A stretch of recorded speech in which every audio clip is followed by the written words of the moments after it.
ఏపీలో జనసేన పార్టీ మరింత బలోపేతం చేసేందుకు ఆ పార్టీ అధ్యక్షుడు పవన్ కళ్యాణ్ ఫోకస్ పెట్టారు. జనసేన పార్టీ నిర్మాణ సారథుల సమాచార సేకరణ కమిటీలను నియమిస్తూ ప్రకటనను విడుదల చేశారు.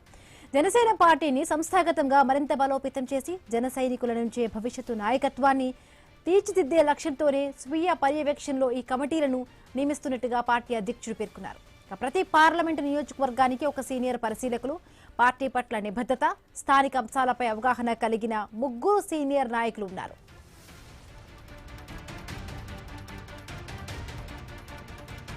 ప్రతి అసెంబ్లీ నియోజకవర్గం నుంచి కనీసం 3 సాధిక్స్, మొత్తం 28 మంది నాయకులు సాధిక్స్ తో జనసేన పార్టీ నిర్మాణ సారథుల సమాచార సేకరణ కమిటీని ఏర్పాటు చేశారు. వీరికి సహకారం అందించేందుకు పార్టీ కేంద్ర కార్యాలయం తరపున 5 సహాయక సిబ్బందిని కూడా జత చేర్చారు.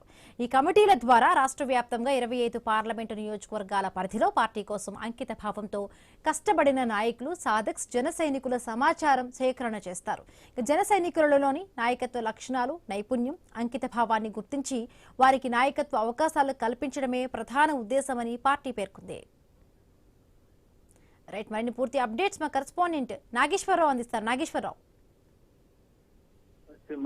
ఏదైతే జనసేన పార్టీ నిర్మాణ సారథుల సమాచార సేకరణకు సంబంధించి కమిటీల నియామకం అయితే జరిగింది. దీనికి సంబంధించి జనసేన పార్టీ సంస్థగత మరింత బలోపేతం చేసి జన సైనికుల నుంచి భవిష్యత్తు నాయకత్వాన్ని తీర్చిదిద్దే లక్ష్యంతో ఏదైతే నా స్వీయ పర్యవేక్షణలో జనసేన పార్టీ నిర్మాణ సారథుల సమాచార సేకరణ కమిటీలను అయితే నియమిస్తున్నట్లుగా పవన్ కళ్యాణ్ తెలిపిన పరిస్థితి అయితే ఉంది. అయితే ప్రతి పార్లమెంటు నియోజకవర్గానికి ఒక సీనియర్ పరిశీలకులుగా ఉంచే విధంగాను, అదే విధంగా పార్టీ పట్ల నిబద్ధత, స్థానిక అంశాలపై అవగాహన కలిగిన 3 సీనియర్ నాయకులతో పాటు నిలకడగా ప్రతి సంవత్సరం సభ్యత్వ నమోదుల్లో పాల్గొన్న 3 సాధక్స్ గా ఏర్పాటు చేసే విధంగా, అదే విధంగా ప్రతి అసెంబ్లీ నియోజకవర్గం నుండి కనీసం 3 సాధక్స్ ను ఉంచే విధంగా అయితే నిర్ణయం తీసుకుంటున్నట్లుగా తెలుస్తుంది. మొత్తం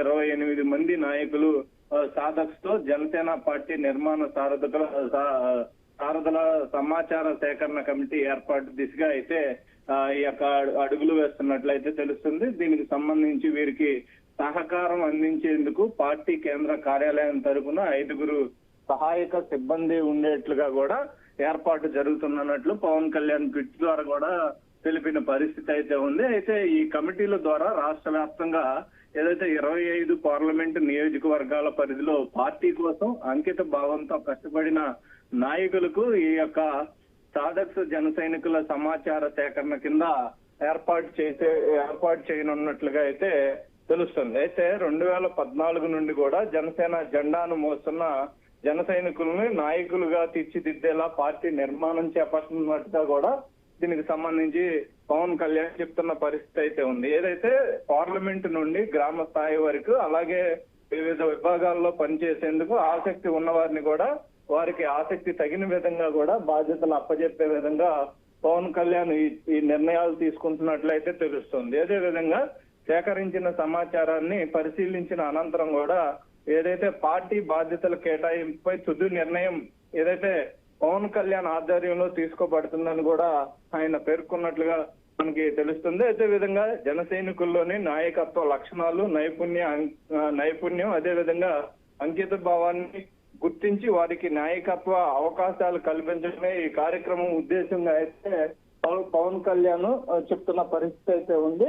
ఏదైతే రాష్ట్ర వ్యాప్తంగా కూడా జన సైనికుల్లో ఏదైతే ఇప్పటి వరకు కమిటీలు లేని నేపథ్యం ఉంది, అలాంటిది ఈ యొక్క కార్యక్రమం ద్వారా మొత్తంగా జనసేనని ఏదైతే రాష్ట్ర వ్యాప్తంగా కూడా బలోపేతం చేసే దశగా యొక్క పవన్ కళ్యాణ్ జనసేన పార్టీ అడుగులు వేస్తుందని అయితే చెప్పవచ్చు.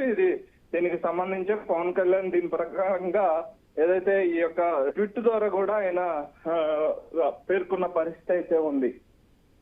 Right, thank you Nageswararao.